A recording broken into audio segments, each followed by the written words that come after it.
Well, it's a great pleasure to introduce Andrew Chadwick, architect and designer, to talk to us about the post-COVID office. Now, I have to declare an interest here because Andrew and I have worked together on and off for over 30 years.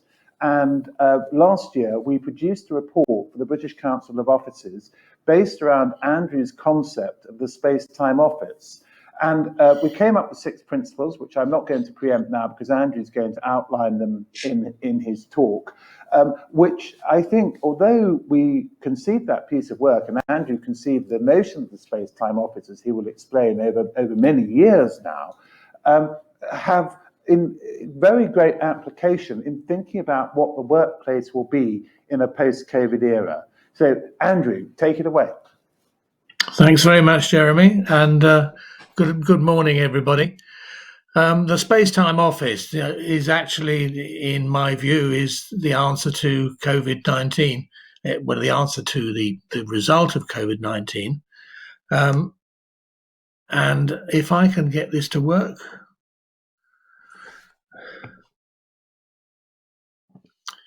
There's one thing about COVID-19, and that is that there's no shortage of statistics. There are more statistics than you can shake a stick at. But what I've done here is I've just shown you a few key statistics. If you have 1,000-seat office, for example, the effect of social distancing reduces it to 220 seats with a 2 meter distancing, and 420 seats with 1+. So that's, if you like, that's the supply side of this.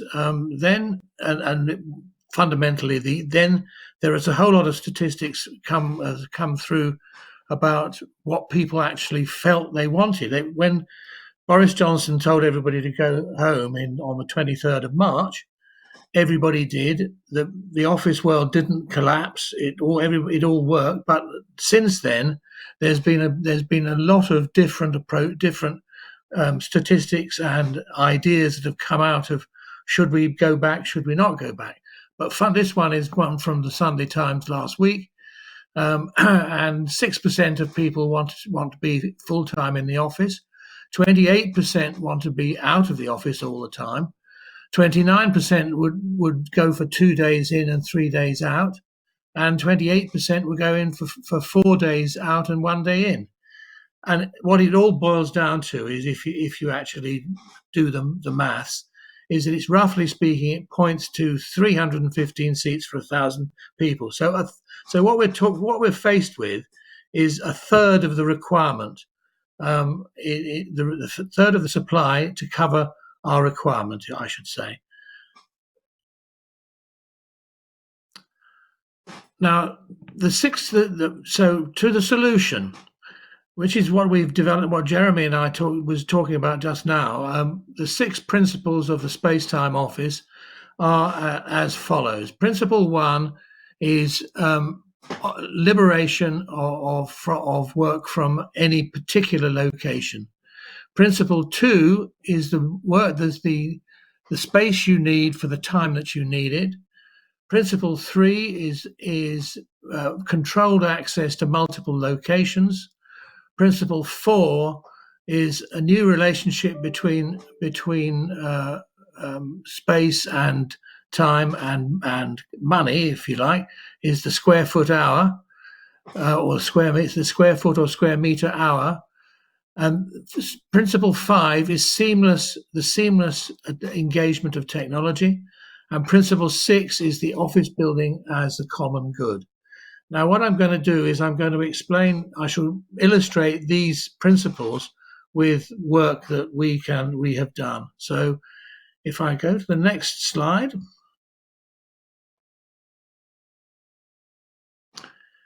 It really started in 1982 when we won a competition that was promoted by Philips of Eindhoven and the SIAD, as it was at the time, CSD now. And our solution to the competition asked for people to tell them what the office of the year 2000 would look like and put their answer on 3 A1 sheets. Well, we tore up the competition conditions and we produced a photographer's briefcase like this, which we dollied up with all the pieces of technology that was available at the time. And if I can make it work, which I hope I can, when you open the lid. Yes, me, the briefcase. I popped back from the year 2000 to tell you what's going to happen in 18 years' time. You assessors may find this a strange presentation, but the fact is that the office as we know it will diversify from its present fixed location into a multitude of places, and that's where I come in. With me, everybody has an office from schoolboy to Prime Minister. Where you put me is quite another matter, in your car, in an aeroplane, in your meeting place, because that's what the office of today, tomorrow, is going to be all about. Not unnaturally, my grandchildren will be the most interesting in about 2050. But that's not what you asked me to come and talk about. So if you remove my screen, you will find some very 1980s pieces of paper which describe what I'm all about. See you in 18 years. Bye. Well, you get the point, don't you? I mean, that competition entry actually predated the laptop by about 10 years. And if Philips had actually looked at what they had rather than just a piece of PR, they could have certainly beaten Compaq to it anyway. However, that isn't the point. The real point is that was the moment at which technology actually released real estate from its shackles and suggested a future that was quite different to what was going on then. Because remember, in 1982, people were still using manual typewriters, and certainly they were sending them. Well, actually, the fax really didn't become ubiquitous until 1984. But we were right at the beginning of the technological era which we've just experienced. So I will now describe where we took it, because the next project that we did was a competition, and well, again, it was competitive in the sense that Anderson Consulting occupied an office suite in Arundel Street, and we were given one floor of it by the managing partner at the time, because he used to come out of his office on Fridays, and he'd look around and there'd be nobody there. And he said, well, if there's no one there, why are we paying for all this very expensive real estate? So we were engaged to try to actually unwaste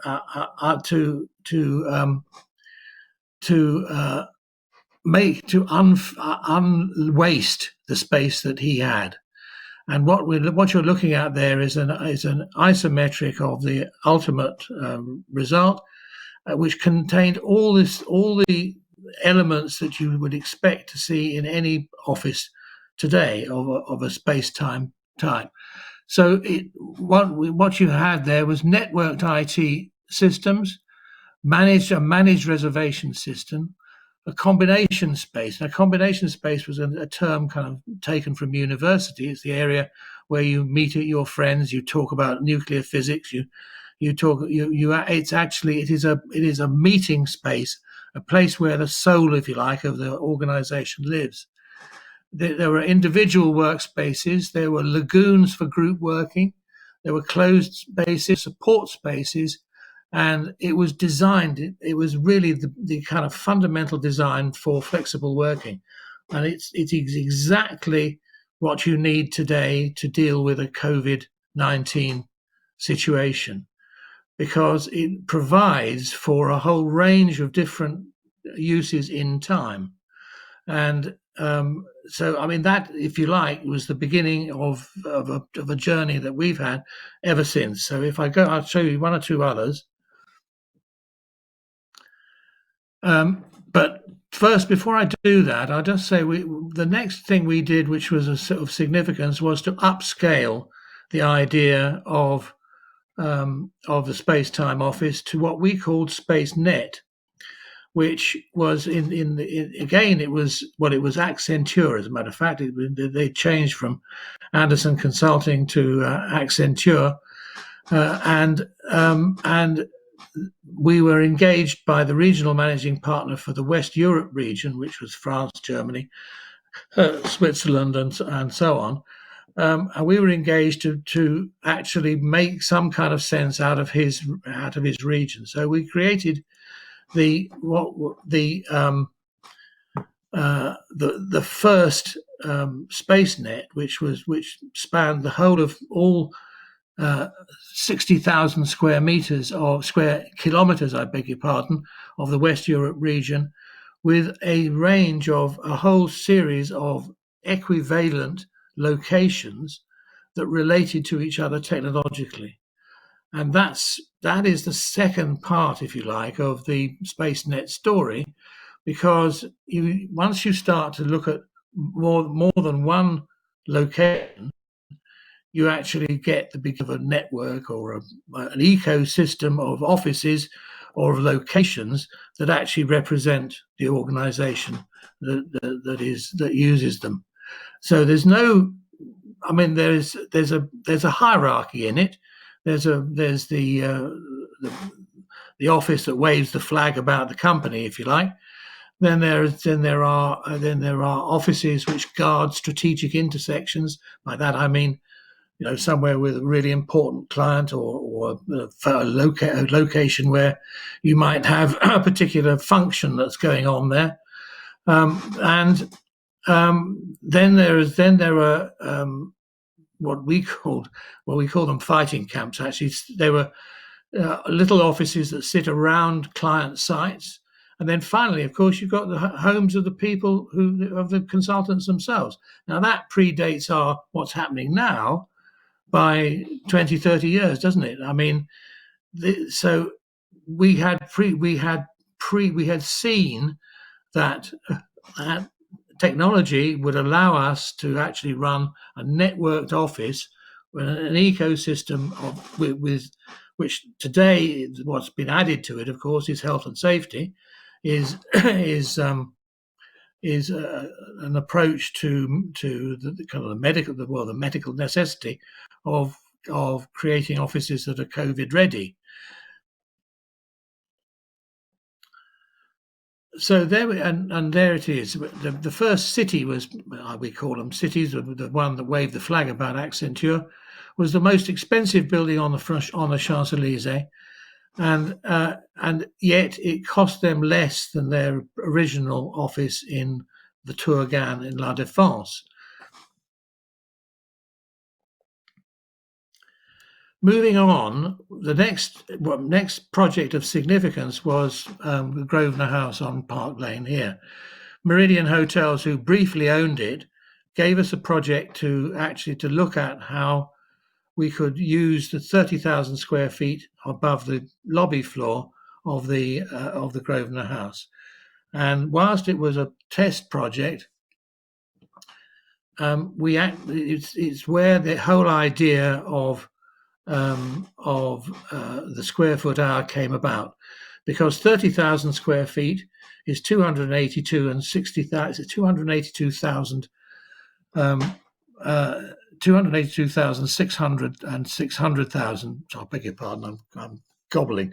So it's 282 million and 60,000 square meters, square feet. I beg its pardon. So if you look at that, you get the idea that the time element of space-time actually makes a significant difference, because you have so much more of it to deal with than when you've only got 30,000 square feet to buy or sell or trade. If you've got 282 million square foot hours to trade, you're dealing with an altogether different idea. And it's that idea has still got way to go to actually become a reality. But it's the way in which we can trade real estate in a much more equal way. Moving on, this is closer to where we are today. This is actually an Austrian bank in Vienna, where we connected six countries, 8 locations, but it was one bank. And this is the same idea as SpaceNet in Paris and in West Europe region of Accenture, but it's across the Balkans.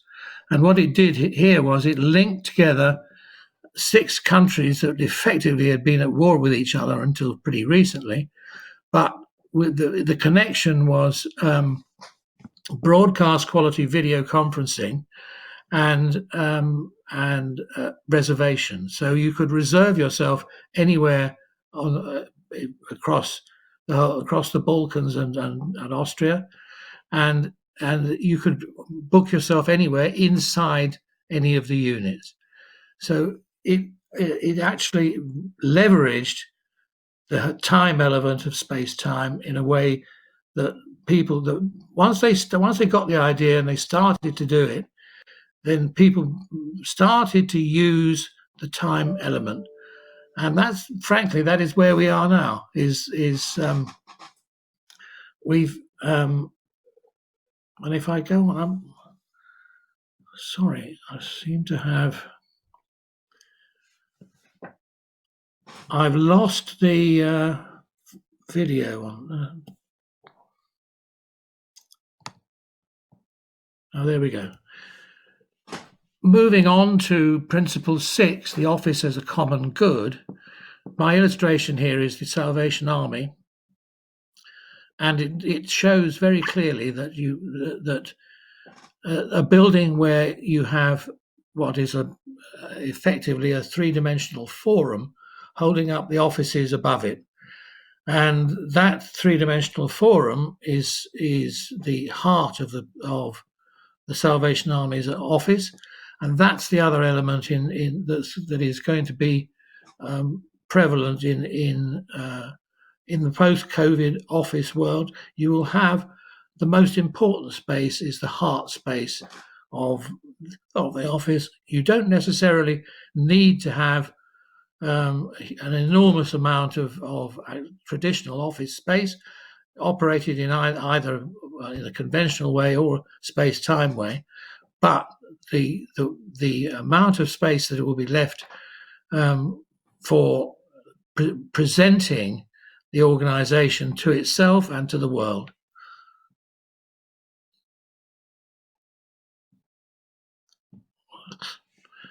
And as you can see from this, if I go back, I'll go forward again. Oh, anyway, the 3-dimensional forum had at the bottom of it, it had its own a cafe, a self-branded cafe. The middle section was for public events, and the general and the chief of the staff lived in glass boxes suspended in the space above it. Now that actually presented the world with the general of the time, General Gowans. His idea was to actually make his office as transparent as possible so that he could address his constituency. Now that might seem a bit fanciful, but actually it's not. It represented the ethos of the organization, and the ethos of the Salvation Army is something that's well known, and it was expressed in 3 dimensions in the 3 layers of the forum that actually was the centerpiece of the office. The last slide I want to put in here is India is a project we did for exchanging and outsourcing business in India, where we actually produced a 1,000-person office with no air conditioning. Now that might seem a bit outrageous, but actually we worked with Bureau Happold to actually make an office that it reduced ambient by about 5 or 6 degrees, but that was enough to, when you walk in, the trick is it's how cool does it feel? What's the difference between standing outside in the sun and standing inside in the cool? And if the answer lasts, if that lasts for a whole shift, you've actually cracked it without any without actually having to use any air conditioning. And of course, in India, they can't generate electricity successfully in any event. So it is of enormous long-term importance, if we actually now look at the planet, to be able to actually do buildings without with the minimum amount of servicing, because we are inclined to actually build engines all the time. We like making machines. But really and truly, this project is actually a building without any moving parts. The building itself does all the work for you, and I think that is moving the idea of the space-time office, the post-COVID office, into another dimension. And I foresee that the way in which architects will work in the future is to make buildings that actually generate a space-time regime with technology put to the back, if you like, and to the fore is the quality and the ethos of the organizations that it represents. And I think, Jeremy, it's now for you to ask questions.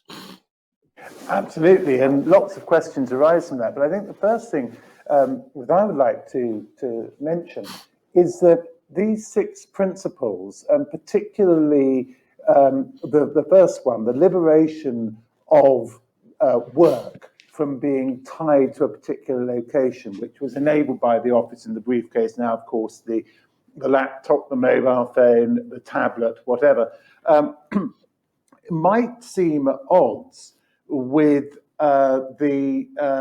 something like SpaceNet, where you are actually finding a way of occupying, in the case of Anderson Consulting, probably quite a motley collection of property in all sorts of locations across Western Europe, but trying to make a single organization out of those different locations, different buildings, the different forms of tenure, because no doubt the leases would be different in different legal jurisdictions, but trying to find the sort of core essence of what the organization is and to represent it in a way that allows it to act as a unified entity. And I think that in that sense, the idea of the office, each location being, as it were, a strategically located fort from where the staff can go out to work with their clients, who would be, one imagines, local to that particular office. And you have these little fighting camps. It's almost like turning Anderson Consulting, or Accenture as it became, into a guerrilla organization. And I wonder if you can say a little bit about the sort of tension between the ultimate sort of liberation of work from being tied to a physical location to the advantages of the location which you are trying to bring out in that project. Well, I think the answer to you, well, there are 2 layers. There are two kind of layers of the answer. Technologically, the linking element was reservation and broadcast quality video conferencing, just like it was for Addiko Bank in Vienna, but it predated it, of course. The idea, so at that level, consultants in Accenture could put meetings together in all kinds of different places. They could elect, for example, to all meet in Zurich. So they book a set of offices or a set of desks in Zurich, and they put other people from different locations, from Vienna, from wherever, into it, so that you have a cross-party type of arrangement.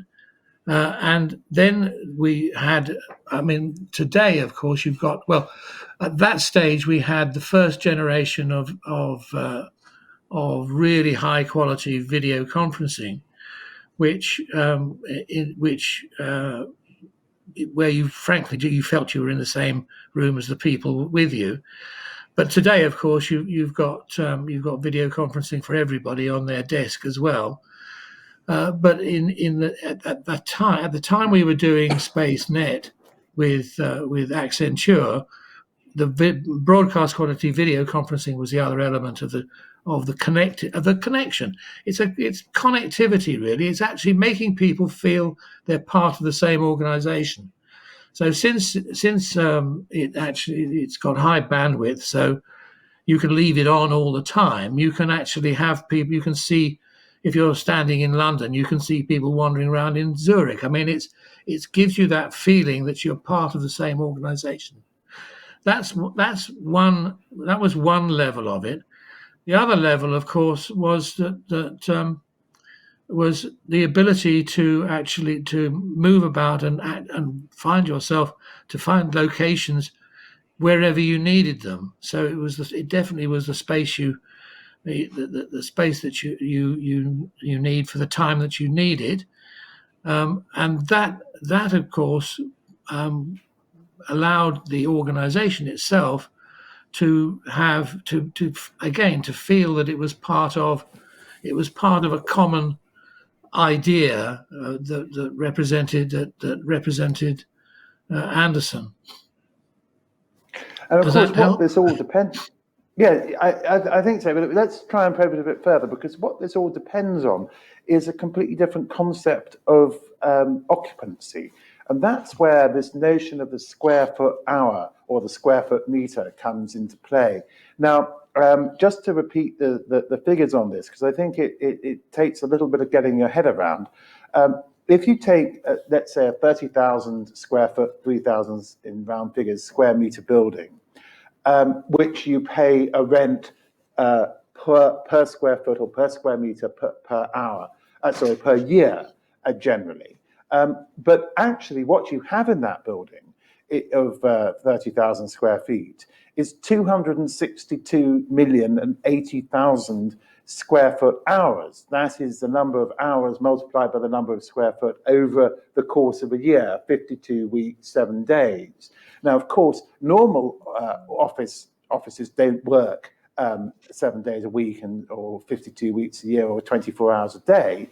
But the point is, by conceiving of the notion of occupancy on the basis of an hour rather than a year allows for far greater flexibility, both of who is in the building and of what they're doing, provided the technology is right.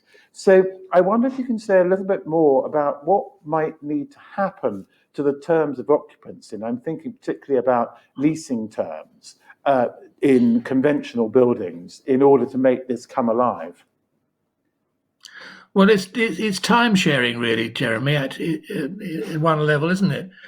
I mean, the point about it is that rather than buying a year's worth every time, you actually can buy 10 minutes worth if you really want to. I mean, and the technology that you need to effect that is frankly is pretty simple. It is smart card technology, which actually allows you so that as you move around through a building, for example, with gateways set up around it, you can move from an area where you're paying more per square meter to another one where you're paying less. So you can actually make it geographically different. You can make it much more subtle. You pay for what you take. That's one thing, and you pay for what you take at the rate that is relevant to the area which you're taking it out of. I mean, that is the idea, and it would allow you also on the investor level.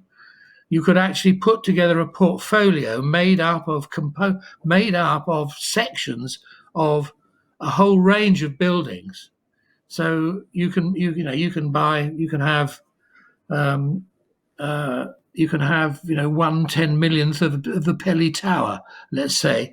I mean, that's ridiculous, but you hear what I'm saying. I'm saying that that buildings can actually be be broken down into elements, into much smaller components.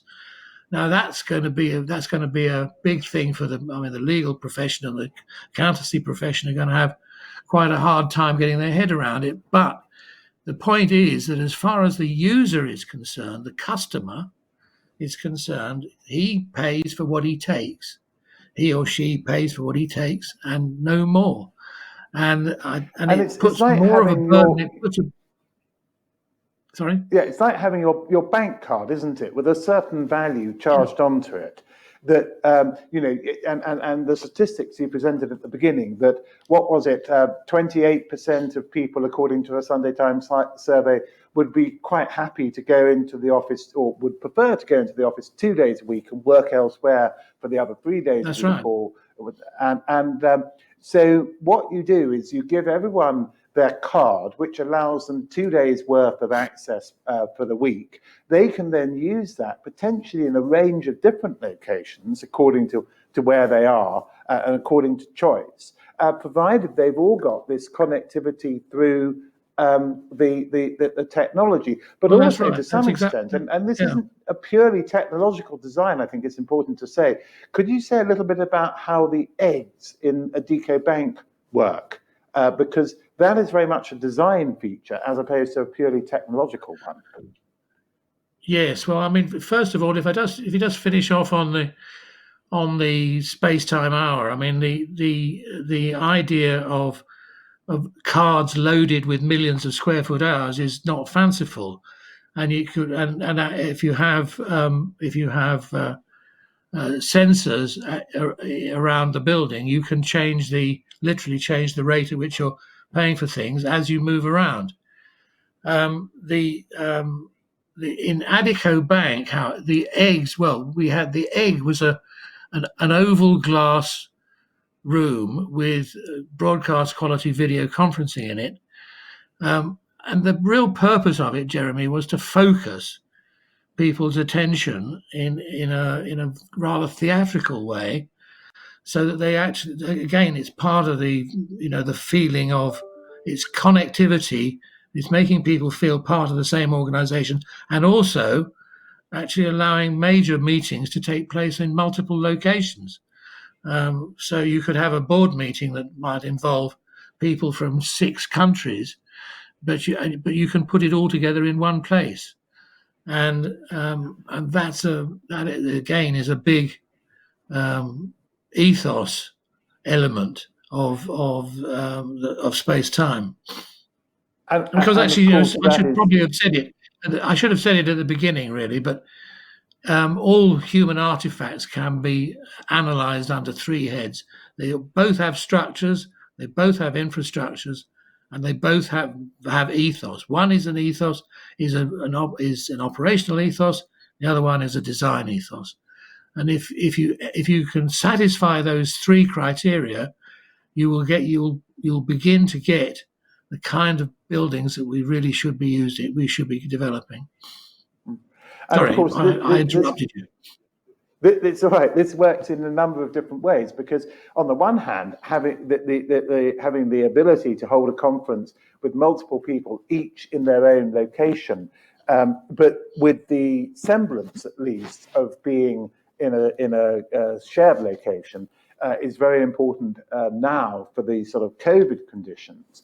But also this concept of the space-time hour and the space-time office is very relevant for what we think will emerge in the post-COVID office, where people will not want to work in the same office 5 days a week, 8 or 9 hours a day.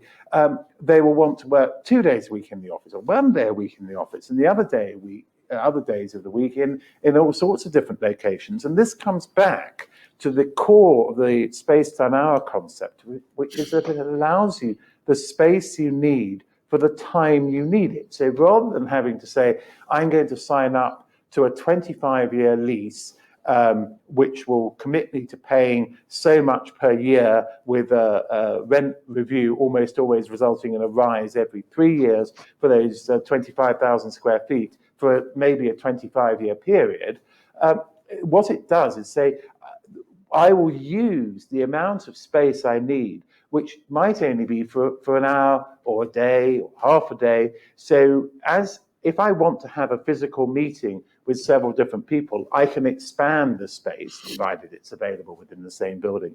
Or if I just want to have a small study corral to do a piece of concentrated work, I can just take a small space and pay a relatively smaller amount. And also, let's say you're working on a startup business with where you have to nail costs to the floor. If you're prepared to work, let's say 8 o'clock at night until midnight, because of the relatively low usage of most offices at that time, you might actually be able to get top-rate space at a really economical price. So this gives all sorts of flexibility to how we can work, where we can work, and when we can work, which is in line with what it seems people will want in the post-COVID workplace. Absolutely. I mean, by that, if I can add to that, the project that I showed you in the Grosvenor House, of course, brings in the 24/7 element of that. You can be talking to Tokyo in the middle of the night with a glass of champagne to one side of you, because you're in a hotel which has got the service arrangements for the 24-hour. It's got 24-hour service, hasn't it? But I think really the key idea is to have the flexibility you're talking about, but what you need is the technology of the smart card, which actually reads your movements as they happen, so you don't have to constantly change. You don't have to constantly change your rate of pay. It'll happen automatically. So if you like, you're wandering around and you're using space exactly as you take it, and that of course will also work for home working, won't it? And home working is one of the elements, of course, in the post-COVID workplace, is going to actually become much more important. I can see the time when new residential accommodation will not be built without office in it. I mean, it'd be silly, wouldn't it? I mean, if people can work off their kitchen table, they can certainly work off properly designed home offices, and the home office itself can be charged on the same basis if that's the way you do it. Yes, and of course that could be a way of making the home more affordable, because if your employer pays you rent for your home while you're doing work for your employer, rather than having to pay rent on a very expensive and inflexible terms on an office, there are all sorts of ways in which this can re-engineer the relationship between value and buildings. And I think part of that, I just want to probe in the minute or so we have left, the concept of the office as a common good. Now, of course, with the Salvation Army, the organisation likes to think it works for the common good, and therefore it wanted its office to do that. That's providing the cafe, the public events, and all making visible, at least, the work of the organisation through transparent boxes in which the staff work. But also, the space-time hour allows, perhaps, depending on security and privacy concerns, part of an office to be occupied by community groups while it's not being used as an actual office. Yes, and again, you could measure the amount you're taking exactly the same way. If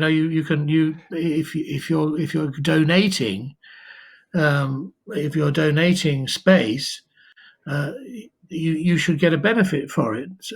So how you measure that benefit is another whole debate. But I think what we're talking about, Jeremy, is that the square foot hour or the square meter hour as a concept for managing and trading space actually allows for a whole range of much more subtle and beneficial uses of real estate.